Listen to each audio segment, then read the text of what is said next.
Good afternoon, ladies and gentlemen. Welcome to my seminar titled Higher Than the Most. And I'm the host, the Dark Prophet.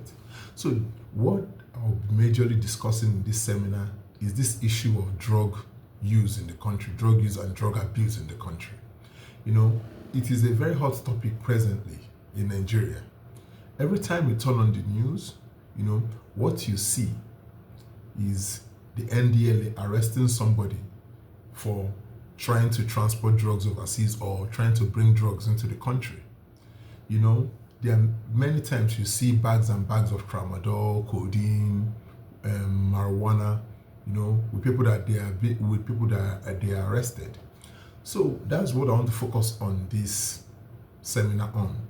And this seminar will divide into three parts. The first part is going to be on drugs and popular culture. The second part is going to be the social consequences of drug use. And then the third part is going to be meeting the challenge. So that's how I'm going to divide it. You see, there's this song titled When the Music Stops, by Eminem and D12.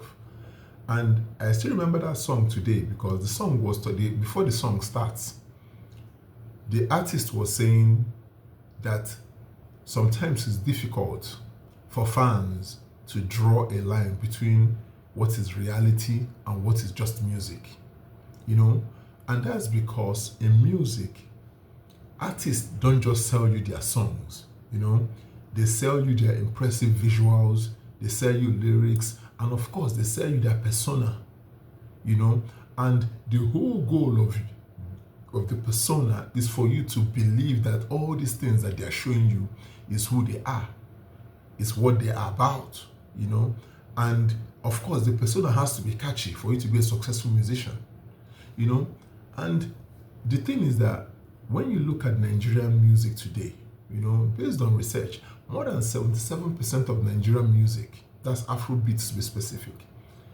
use drug themes. They talk about drugs, codeine, tramadol, colos, they always make references to drugs.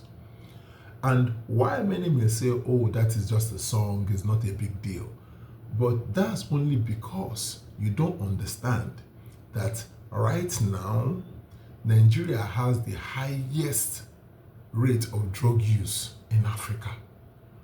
More than 14.8 million Nigerians use drugs, use it illegally, So, and 3 million Nigerians are suffering from drug-related problems. So while you are saying, oh, it's just music, you have to deal with the fact that the numbers are not lying.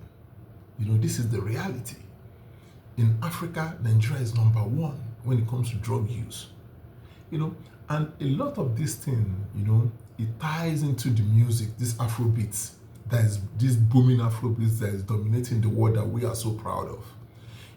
Because if you look at it, our popular artists, they use drugs, they talk about drugs, you even see them do drugs in their music. Talk about Whiskey, talk about Davido, talk about Burna Boy.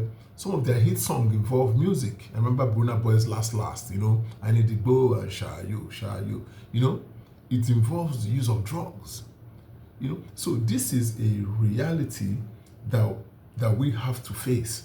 So as much as we are seeing them use drugs in this video, seeing them talk about drugs, we have to accept the fact, that music, like Eminem said, music can alter moods, it can alter your perception to reality, music can alter your behavior, that is when the whole thing becomes scary, because you are just listening to music, it's nothing, it's not a big deal, but you don't know that music, is altering the way you see the world, it's altering your mood, because you can be down right now, you can maybe unhappy, and I put on the video song, maybe fire, and all of a sudden, now you are happy, now you want to have a good time, all of a sudden, your bad mood is all over because what? You heard fire.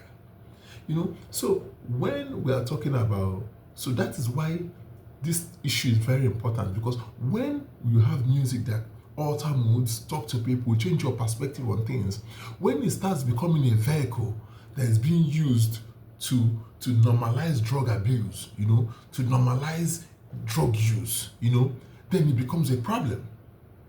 And the reason why it becomes a problem is that we have a culture today. I can post a song on YouTube talking about doing 50 drugs, and I can put it on YouTube and I can get 50 million views and likes and all that.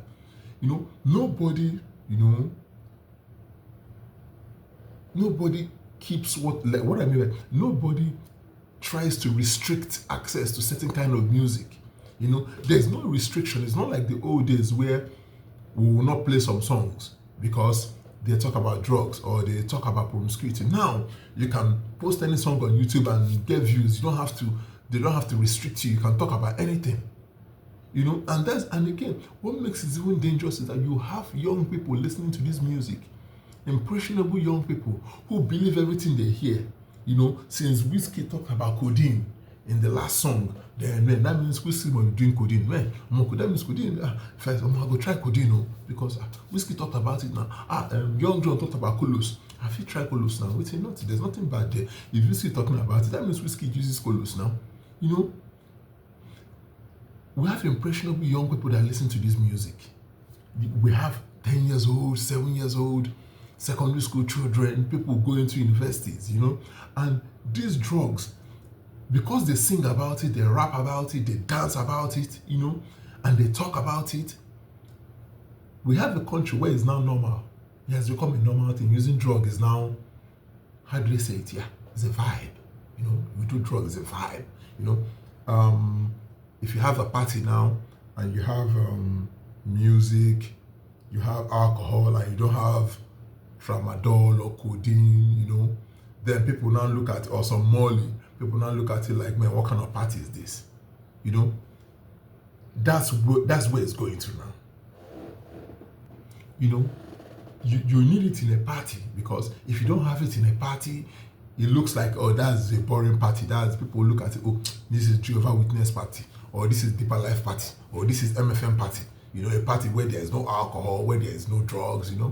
People look at it as a normal thing. You should have some drugs on the side. Okay, some guy sniffing something, some guy smoking something. And what we fail to understand is that drugs, it changes you. It's something that we don't talk about. It's something you don't hear in music. Drugs changes you. Sometimes, it changes your brain system. You can take a drug, or you can mix this drug and that drug, and it changes your brain system. They don't tell you that people that smoke weed a lot, they have problem, concentrating on one thing. I've learned that people that smoke weed a lot, they have difficulty focusing on one thing. So while you are seeing Burna Boy smoking anytime the camera is on him, when he's on live, when he's on when he's on Instagram live, he's smoking weed. When he's you see him coming from a concert, he's smoking weed and all that. You may be surprised to find out that when the camera goes off, he's not smoking weed. He's probably drinking water, drinking juice, and he avoids anything that has to do with marijuana or illicit drugs. But because you believe, the problem is that a lot of us believe this person as this artist push. We believe that, oh, how you see Wizkid on music video, when you see Wizkid on your screen, that is who he is, this is how he is. Like what I said in the beginning, reality, and perception of reality are two different things. Just because you are seeing this artist use these things, it doesn't mean they really use it like that. Because if you are doing drugs all the time and smoking weed all the time, it's difficult for you to do something productive. Today we have people who are trying to be content creators who feel that, oh, they need to smoke weed to get inspiration. If I don't smoke weed, man, where will I get inspiration? That when you smoke weed, man, all these ideas come to you.